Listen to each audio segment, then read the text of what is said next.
21 मई का दिन समर्पित है चाय को, क्योंकि आज है अंतर्राष्ट्रीय चाय दिवस। चाय जो हमारी जिंदगी में इतनी करीब से जुड़ चुकी है कि उससे जुदा होना मुश्किल है। सुबह को तरोताजा करने से लेकर दिन भर ऑफिस में, गली के नुक्कड़ पर, कभी रेस्तरां में तो कभी दूसरे मौकों पर, सफर में चाय हमेशा हमारे साथ होती है। आज इंटरनेशनल टी डे पर बात करने के लिए हमारे साथ हैं होटल प्रबंध संस्थान के सीनियर लेक्चरर अंकुर किशोर और तरु सक्सेना। इस साल अगर हम बात करें टी डे मनाने की, इस बार का थीम है वो है सस्टेनिंग टी सपोर्टिंग कम्युनिटीज, जिसका मतलब है हम टी के माध्यम से जो छोटे हमारे वेंडर्स हैं, खेती कर रहे हैं, हम उनको सपोर्ट करना चाहते हैं और उनको बढ़ावा देना चाहते हैं।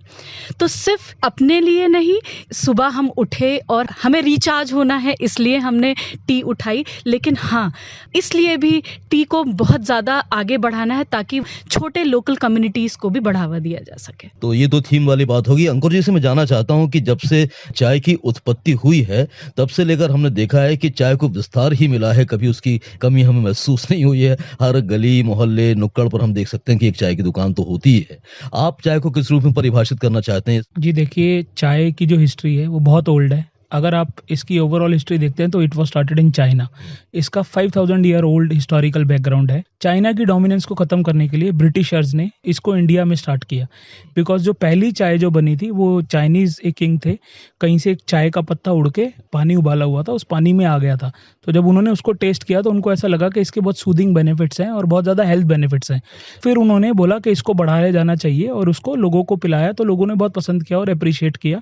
और उसके बेनिफिट्स जो हेल्थ से रिलेटेड हैं, जैसे कि मेंटल स्ट्रेस कम करती है और आपकी स्ट्रेस खत्म होती है। टाइप 2 डायबिटीज़ में भी अगर आप देखते हैं तो अगर आप एक लिमिट तक लेते हैं तो उसके बेनिफिट्स हैं।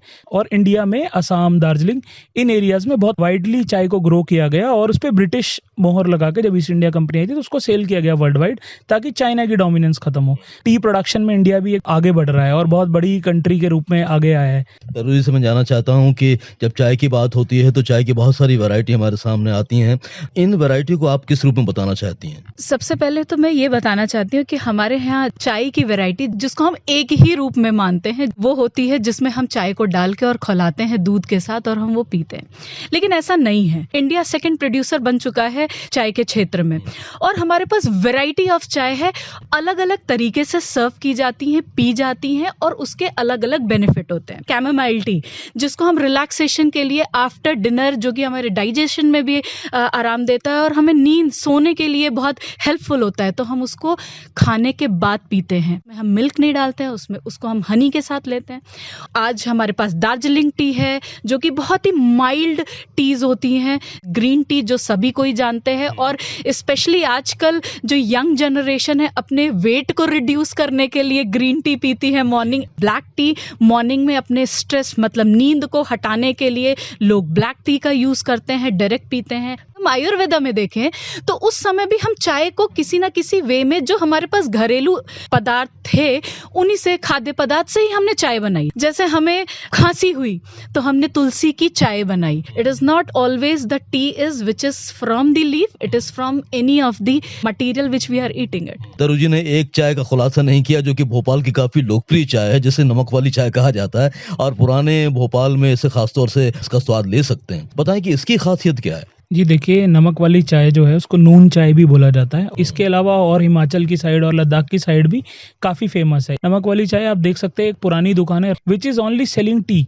अगर आप रात को 12 बजे भी जाएंगे, 1 बजे भी जाएंगे तो आई थिंक वो पूरी रात ही ऑपरेट होती है और पूरा 24 घंटे उनका ऑपरेशन है। तो चाय की बहुत ज़्यादा अहमियत है यहाँ पर और ये हमारा इमोशन है। मैं तो ये कहूँगा भोपाल और मध्य प्रदेश के लोगों का एक इमोशन है चाय। चाय तो हमारे बीच अब इतनी घुल मिल गई है कि उससे दूर होना नामुमकिन है, लेकिन एक व्यक्ति किस तरीके से चाय को ले ताकि वो स्वस्थ भी रहे, क्योंकि बहुत सारे लोग कहते हैं कि चाय पीने से नुकसान बहुत है और चाय कम पीना चाहिए। कितनी मात्रा में चाय फायदेमंद है? हम चाय की अगर बात करें तो एक व्यक्ति जो दिन भर में चाय लेता है जो उसके लिए बेनिफिट होगा वो 2 से 3 कप है। इससे ज्यादा अगर कोई ले रहा है तो वो उसके लिए नहीं होगा, क्योंकि एनी हाउ वो ब्लड प्रेशर को आपके बढ़ाएगा।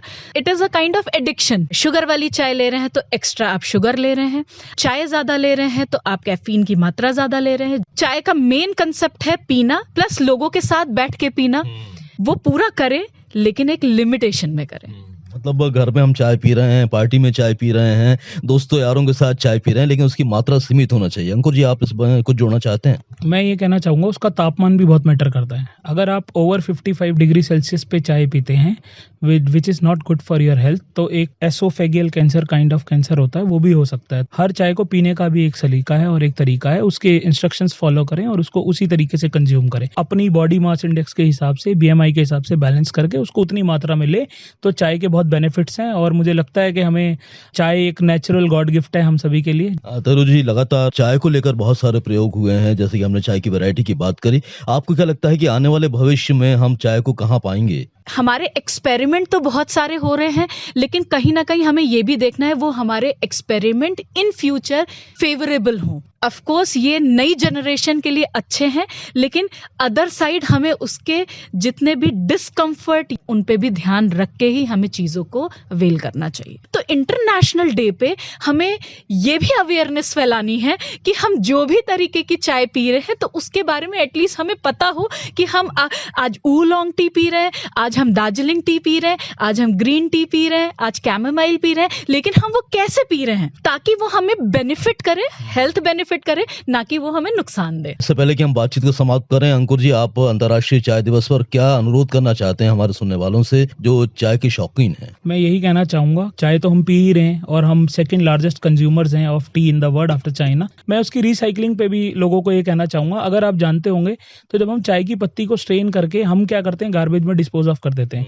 यूजुअली अगर हम उसको वहां से ना डाल के हम उसको अपने पेड़ों में, पौधों में डाल दें तो वो एक खाद का काम करता है, जो कि एक बहुत बड़ी एक अपने आप में एक सीख है हम लोगों के लिए। तरुण जी, आपका मैसेज क्या रहेगा इंटरनेशनल टी डे पर? स्वस्थ रहे, हेल्दी रहे, चाय इंजॉय करे, लेकिन एक लिमिटेड मात्रा में करे, और जो हमारा इस बार का थीम है कंज्यूमर को हेल्प करें।